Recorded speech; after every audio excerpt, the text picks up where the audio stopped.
స్వచ్ఛమైన నాణ్యమైన గౌదర్పార్ పూజా ఉత్పత్తులు www.gaudarpar.com ద్వారా ఆన్లైన్ లో ఆర్డర్ చేయండి. మీ ఇంటిని దేవాలయంగా మార్చుకోండి. ఈ రోజు మనము కోల్కతాలో ఈరోజు డేట్ 29th. సో 29th కోల్కతాలో ఇక్కడ ఏం జరుగుతుంది, ఆర్జికర్ హాస్పిటల్ అండ్ కాలేజ్కి మనం వచ్చినాము, ఎక్కడైతే సంఘటన జరిగిందో అక్కడికి.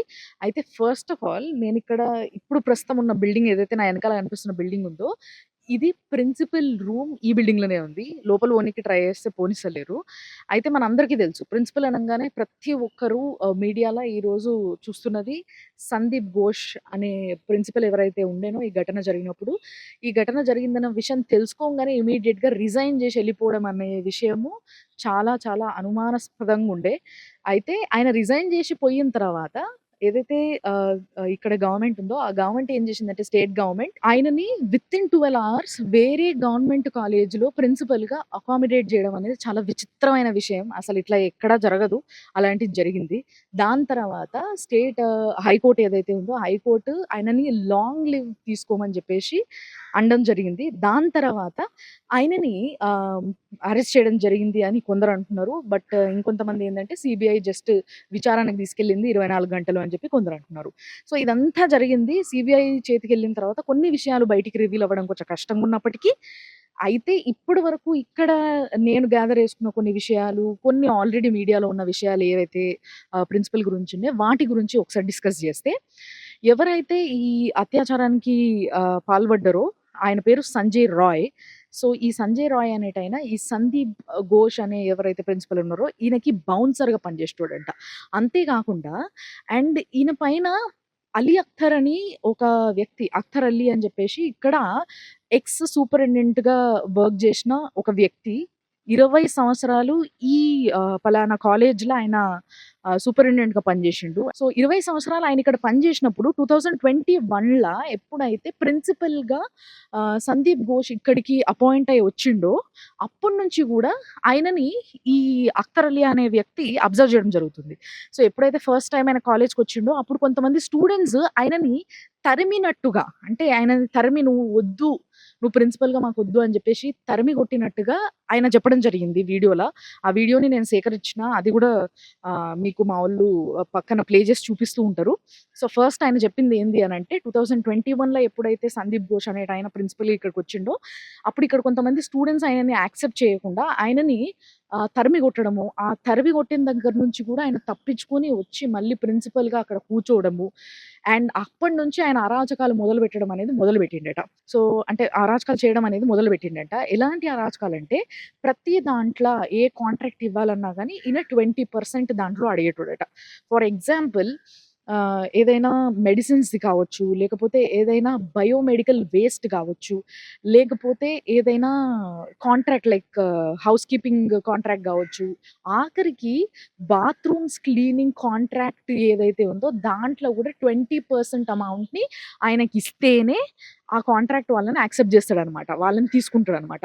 సో ఈ విధమైన అధికారాలన్నీ ఆయన చేతిలో ఉండేనట. అండ్ ఆయన ఇట్లా చాలా కూడా కరప్షన్ చేయడం జరిగిందంట. ये एकदम ओपन करप्शन हो गया और फिर वो कुछ वेंडर आने लगे, सप्लायर बोलने लगे कि 20% वो कैश मांगते हैं, फिर वर्क ऑर्डर देते हैं, तो हम लोग इस तरह से आरजीकर को बाइकाट करेंगे, हम लोग काम नहीं करेंगे, फिर नहीं करेंगे ऐसा बोल करके वो लोग में से काफी लोग जो है, मगर ये मैं टाइम टू टाइम बहुत लोगों को बताया हूँ, क्योंकि देखिए मैं एक डिप्टी सुपर हूँ, मेरे ऊपर जो है मेडिकल सुपरिटेंडेंट है, उसके बाद प्रिंसिपल, प्रिंसिपल के ऊपर चेयरमैन ड्यूटी कल्याण समिति, फिर हम लोग का हेड पार्ट।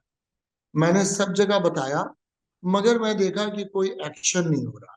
उल्टा मुझे ही जो है उन्होंने बोला, चेयरमैन ने रोगी कल्याण समिति का, कि मैं तुम्हारे अगेंस्ट में बहुत स्ट्रिक्ट एक्शन लूंगा। ఇదే కాకుండా స్టూడెంట్స్ ని బెదిరించడం, ఆయన తరఫున ఒక గ్రూప్ ఆఫ్ స్టూడెంట్స్ వర్క్ చేసేటోళ్ళంట. అంతేకాకుండా ఇక్కడ ఇప్పుడు ఈ అత్యాచారానికి ఎవరైతే మెయిన్ పర్సన్ గా మనం చూస్తున్నామో సంజయ్ రాయ్ అనేట ఆయన ఈయనకి మనీ మేకింగ్ బ్యాంక్ లాగా ఉండేటోడు అన్నట్టు. బేసిక్‌గా ఈయన ఏం చేసేటోడంటే బయటకొచ్చి అంటే ఒక సివిల్ వర్కర్ అని చెప్తున్నాం గదా! మనము. సివిక్ వర్కర్ ఆయన ఇక్కడ అని చెప్పేసి. బట్ ఆయన ఏం చేసేటోడు అనంటే ప్రతి వాళ్ళ దగ్గరకి పోయి ఇప్పుడు ఒక పేషెంట్ ఒక బెడ్ కోసం ఎదురు చూస్తున్నాడు. బెడ్ దొరకలేదు ఇక్కడ. సో, పేషెంట్ వాళ్ళ ఫ్యామిలీ మెంబర్స్‌తోని మాట్లాడి వాళ్ళ దగ్గర ఏదో అంత పైసలు తీసుకొని వాళ్ళకి బెడ్ ఇప్పియడము. సో, ఇట్లా ఈ లో లెవెల్ కరప్షన్ దగ్గర నుంచి చాలా హై లెవెల్ కరప్షన్ వరకు ఆయన చేయడం జరిగిందంట. ప్రతి పైసా గూడా, ప్రతి రూపాయి గూడా ఈ సందీప్ ఘోష్ దగ్గరికి చేరుకునేదంట. అండ్ అంతే గాకుండా ఈ అమ్మాయి ఎవరైతే ఇప్పుడు మనము అభయ అని చెప్పుకుంటున్నామో, ఈ అభయ ఇన్సిడెంట్‌కి ముందు Abhaya was against to all this. అంటే బేసిక్‌గా ఈమె ఏందంటే ఈమె దగ్గర కొన్ని ప్రూఫ్స్ ఉండేనంట వీటన్నిటికి సంబంధించినయి గూడా. ఆ అమ్మాయి ఒక డైరీ రాసుకునేది. ఆ డైరీలో చాలా ముఖ్యమైన విషయాలు కోట్ చేసిందంట. ఈయన సందీప్ ఘోష్ గురించి. సో, ఈ విషయాలు వాళ్ళ పేరెంట్స్ అభయ వాళ్ళ పేరెంట్స్ ఒక వీడియోలో చెప్పడం మనం జూషినాము. అంటే మీరు జూషిర్రో లేదో గానీ, బట్ నేనైతే ఇక్కడ లోకల్ మీడియాలో కొన్ని వీడియోస్‌లో చూడడం జరిగింది. అండ్ వాళ్ళ పేరెంట్స్‌ని గూడా కలవడానికి ప్రయత్నిస్తున్నాం. అది గూడా నేను మీకు త్వరలోనే చూపిస్తా. సో, అక్కడ పేరెంట్స్ చెప్పిందేందంటే, ఆ అమ్మాయి యొక్క డైరీ ఏదైతుందో అది సీబీఐ వాళ్ళకి వాళ్ళు ఇవ్వడం జరిగిందంట. హ్యాండ్ ఓవర్ చేయడం జరిగిందంట. సో, ఆ హ్యాండ్ ఓవర్ చేసిన తర్వాత అందులో ఒక లాస్ట్ పేజ్ ఆ డైరీలో లాస్ట్ పేజ్ ఏదైతే ఉందో దాంట్లో చాలా ఇంట్రెస్టింగ్ విషయాలున్నాయంట. ఈ ఈ ఘటన జరగడానికి ముందు జరిగిన ఏవైతే మెయిన్ ఉన్నాయో, సో, ఆ విషయం బయటికి రావద్దని జెప్పేసి, ఆ విషయం నిజంగా బయటికి రివీల్ చేయొద్దని పేరెంట్స్‌కి సీబీఐ వాళ్ళు గూడా చాలా స్ట్రిక్ట్‌గా చెప్పడం జరిగిందంట. దానివల్ల ఆ విషయం బయటికి రావట్లే. బట్ ఆ డైరీలో ఏం రాసింది? ఏమేం కోట్ జేసింది? అసలు సందీప్ ఘోష్ గురించి దాంట్లో ఎలాంటి విషయాలున్నాయి? అండ్ దాని వల్లనే ఆ అమ్మాయిని సందీప్ ఘోష్ టార్గెట్ జేషిండు. Sandip Ghosh is not a single person. ఆయనకి చాలా పెద్ద గ్రూప్ ఉంది అన్న విషయం చాలా మంది ఇక్కడ చెప్తున్న ఒక ఫ్యాక్ట్ అని జెప్పేసి అంటున్నారు. అండ్ ఇంకొకటి ఏంది అనంటే ఇప్పుడు మీరు నా పక్కన చూస్తున్న ఈ అఖ్తర్ అలీ అనే వ్యక్తి ఎవరైతే ఉన్నారో ఎక్స్ సూపరింటెండెంట్‌గా ఇక్కడ ఉన్న వ్యక్తి. సందీప్ ఘోష్ గురించి ఆయన రివీల్ చేసిన చాలా విషయాల్లో ఆయన ఏమని చెప్పిండంటే సందీప్ ఘోష్ ఇలాంటి విషయాల్లో పైసలు, స్మగ్లింగ్ అండ్ ఇంతకుముందు హెరాస్మెంట్ కేసులు గూడా ఆయన పైనున్నయి.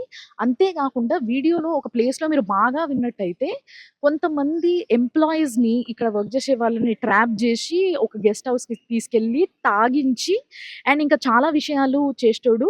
అవన్నీ నా నోటితో నేను చెప్పలేను. నాకే సిగ్గుచేటుగా అనిపిస్తుంది అని ఆయన మెన్షన్ చేయడం జరిగింది. అండ్ ఇంకొకటి ఏంది అనంటే సందీప్ ఘోష్ గురించి ఒకసారి స్టేట్ గవర్నమెంట్‌కి and at the same time మన ద్రౌపది ముర్ముర్ ప్రెసిడెంట్ మేడమ్‌కి కూడా ఈయన మెయిల్ పంపడం జరిగిందంట. ఇలాంటి అరాచకాలు ఇక్కడ జరుగుతున్నాయి. ఈ ప్రిన్సిపల్ ఇలాంటి పనులు చేస్తున్నాడు అని చెప్పేసి. బట్ ఎటువంటి రియాక్షన్ రాలేదంట. పోగా ఆ మెయిల్ ఏదైతే 2 గవర్నమెంట్స్‌కి పంపడం జరిగిందో అది పంపిన తర్వాత కరెక్ట్ 1 మంత్‌కి ఈయననే ట్రాన్స్‌ఫర్ చేయడం జరిగిందంట. फिर मैं जब बैठ के था तो फिर मैं ऑनरेबल चीफ मिनिस्टर को फिर एक बार मेल के थ्रू एक मेल भेजा और फिर honourable president government of India को भेजा। फिर उसके 1 महीने बाद अचानक से मुझे पता चला कि मेरी पोस्टिंग हो गई है। वेबसाइट पे ऑर्डर निकल आया तो मुझे मुर्शिदाबाद मेडिकल कॉलेज में ट्रांसफर किया गया। సో, ఈయన ట్రాన్స్‌ఫర్ అయ్యిందేమో 2023లో అట్లా ట్రాన్స్‌ఫర్ చేసిరట ఈయనని. సో, అప్పుడు వరకు 2021లో ఎప్పుడైతే సందీప్ ఘోష్ ఇక్కడ ప్రిన్సిపల్‌గా వచ్చిండో అప్పటి నుంచి గూడా ఆయనను ఫాలో అయితే ప్రతీదీ కూడా మనుషుల్ని చంపడానికి గూడా ఎనకకి పోని వ్యక్తి సందీప్ ఘోష్ అన్న విషయాన్ని చాలా స్పష్టంగా చెప్తున్నారు. ఘోరమైన విషయాలు ఏంది అనంటే చాలా మంది స్టూడెంట్స్‌ని కావాలని సందీప్ ఘోష్ అనే ప్రిన్సిపల్ ఫెయిల్ చేయడం జరుగుతుండేనంట. ఫెయిల్ అయిన తర్వాత ఆ పిల్లల్ని పాస్ చేయడానికి మళ్ళీ వాళ్ళ దగ్గర దాదాపుగా 5, 6 లక్షలు, 4 లక్షలు ఇట్లా డిమాండ్ చేసేటోళ్ళంట. సో, అట్లా వాళ్ళ దగ్గర నుంచి పైసల్ని వసూలు చేసి మళ్ళీ వాళ్ళని పాస్ చేయడం జరుగుతుండేనంట. ఇది చాలా కామన్‌గా మారిందంట. అంతే కాకుండా కొంతమందిని హెరాస్ చేసి, కొంతమంది అమ్మాయిల్ని హెరాస్ చేసి ఎవరైతే వీళ్ళకి యాంటీగా వర్క్ చేస్తున్న వాళ్ళు, వీళ్ళకి అగెయిన్స్ట్‌గా బిహేవ్ చేస్తున్న స్టూడెంట్స్ మగవాళ్ళు ఉంటారో వీళ్ళని హెరాస్ చేసిన కేస్ కింద ఇరికియడము, ఇలాంటివి ఎన్నో ఘోరాలు చేయడం జరిగిందంట ఆయన. అయితే ఈయన ఎవరైతే అఖ్తర్ అలీ అనే వ్యక్తి మనతోని ఇప్పుడు పక్కన చూస్తున్నారు మీరు మాట్లాడుతున్నారు. ఆయనతోని మాట్లాడినప్పుడు ఆయన చెప్పిన ముఖ్యమైన విషయాలు ఏంది అనంటే చాలా చాలా షాకింగ్ విషయం ఏంది అనంటే దీంట్లో బేసిక్‌గా ఈయనకి పెద్ద టీమే ఉంది. ఏ లెవెల్ ఆఫ్ అఫీషియల్‌కి నేను కంప్లెయింట్ చేసినా గూడా ఎటువంటి యాక్షన్ తీసుకోలేదు ఆయన పైన. कंप्लेन करने के बाद मैंने प्रिंसिपल सेक्रेटरी को चिट्ठी दिया और मैंने उन्हें इंटरवीन करने, जब मेरे जान का धमकी आने लगा तो मैंने ऑनरेबल चीफ मिनिस्टर को भी एक लेटर भेजा। लेटर भेज के उनसे मिलने का सौभाग्य नहीं हुआ, मगर उनके ओएसडी से मैं मिला। मैं मिल के उनके सारी बात बताया कि ये ऐसा ऐसा आरजीकर मेडिकल कॉलेज में करप्शन हो रहा है, और मैंने आवाज उठाया तो ये लोग मेरे जान के पीछे पड़े हैं। मुझे मुझे इंसाफ चाहिए। अल्टीमेटली कोई फैसला नहीं हुआ, कुछ नहीं हुआ। फिर मैं कुछ दिनों बैठा रहा घर पे, कुछ दिन सैलरी भी नहीं। फिर मैं डर से रेंटल घर इधर से उधर चेंज करता रहा। मतलब मैं खुद सफरर बन गया। मैं करप्शन के अगेंस्ट में आवाज उठाया। అందుకోసమే నేను ప్రెసిడెంట్ దాకా పోవాల్సి వచ్చింది. ప్రెసిడెంట్‌కి కూడా మెయిల్ పెట్టాల్సి వచ్చింది. అక్కడ వరకు ఎందుకు పోయిందంటే హాస్పిటల్‌లో హెచ్ఓడీలకు గాని, ఇంకా ఆయన పైనోళ్ళకి గాని, లేకపోతే స్టేట్ గవర్నమెంట్‌కి గాని ఎవ్వరికీ నేను రిపోర్ట్ చేసినా కూడా ఎవ్వరు పట్టించుకోలేదు. ఎవ్వరు ఆయనని యాక్షన్ తీసుకోలేదు. ఒక మాట అనలేదు. ఆయన అరాచకాలు ఆగలేదు. దానివల్ల నేను అంత దూరం వరకు పోవాల్సి వచ్చింది అనంటే, అప్పుడు అడిగిన విషయం ఏంది అనంటే, ఇట్ మీన్స్ స్టేట్ గవర్నమెంట్ ఏమన్నా ఆయనతోని చేయగలిపింది ఉందా? అంటే ఆయన గ్రూప్‌లో, ఆయనది ఒక పెద్ద గ్రూపు, ఆయన ఒక్కడే కాదు అని చెప్పేసి ఆయన అంటున్నాడు కాబట్టి, ఆ గ్రూప్‌లో స్టేట్ గవర్నమెంట్ నుంచి ఎవరైనా వ్యక్తులు ఇన్వాల్వ్ అయి ఉన్నారా అని చెప్పి అడిగితే, ఆయన ఒకటే మాట ఇండైరెక్ట్‌గా చెప్పిండ్రు. ఏంది అనంటే, నేను స్టేట్ గవర్నమెంట్ ఎంప్లాయీని కాబట్టి ఈ విషయం పైన నేను మాట్లాడను అని చాలా సింపుల్‌గా ఆయన ఈ విషయాన్ని చెప్పిండు. ఇందులోనే చాలా విషయాలు అర్థం చేసుకోవచ్చు. అండ్ దాని తర్వాత ఈయన పైన, ఈ సందీప్ ఘోష్ పైన ఎన్ని కంప్లైంట్స్ ఇచ్చినా కూడా రియాక్ట్ అవ్వకపోగా ఈయన పైన చాలా సార్లు దాడులు జరిగినాయంట. అండ్ ఆఫీస్‌లో కూడా, అంటే కాలేజ్‌లో కూడా ఈయన మాట ఎవ్వరు వినేవాళ్ళు కాదంట. అంటే ప్రతి ఒక్కరికి కూడా ఈయన మాట వినొద్దు. ఈయనకి మినిమమ్ అంటే అడిషనల్ సూపరింటెండెంట్‌గా వర్క్ చేసినప్పటికీ ఈయన కింద చాలా మంది ఉంటారు. సో వీళ్ళందరిలో ఏ ఒక్కరు కూడా ఈయన మాట వినేటోళ్ళు కాదంట. మినిమమ్ ఈయనకి మంచినీళ్ళు కూడా తెచ్చిచ్చేటోళ్ళు కాదంట. సో ఆ విధంగా మొత్తం స్టాఫ్ అంతా కలిసి కూడా ప్రిన్సిపల్‌కి ఫేవర్‌గా పనిచేసే వాళ్ళు ఉండే. అది నాకు చాలా చాలా టఫ్ అయ్యింది. అక్కడ నేను నెగలడం అనే విషయాన్ని ఆయన స్పష్టంగా చెప్తున్నాడు. అండ్ ఇంకొకటి ఏందంటే, నాకు థ్రెట్ ఉంది. నా ఫ్యామిలీకి థ్రెట్ ఉంది. కాబట్టి కొన్ని విషయాలు, కొంతమంది పేర్లు నేను రివీల్ చేయను అని చెప్పేసి అంటున్నారు. ఎవరైతే డాక్టర్ అభి అని చెప్పేసి ఇక్కడ ఒక డాక్టర్ ఉన్నారంట. ఆయన ఎవరు? ఆయన పేరు వినిపిస్తుంది అని చెప్పేసి అడిగితే అఖ్తర్ అలీ గారిని, ఆయన చెప్పిన విషయం ఏంది అనంటే, అట్లా చెప్పాల్సొస్తే చాలా పేర్లున్నాయి. కానీ నేను వాళ్ళ పేర్లు చెప్పలేను. ఎందుకంటే ఈయన అంటే ఇప్పుడు సందీప్ ఘోష్ ఇప్పుడు లైమ్ లైట్‌లోకి వచ్చిండు ఘోరాలు చేసి. కాబట్టి ఆయన పైన ఒక కన్ను ఉంటది. మిగతా వాళ్ళు దే ఆర్ స్టిల్ సేఫ్.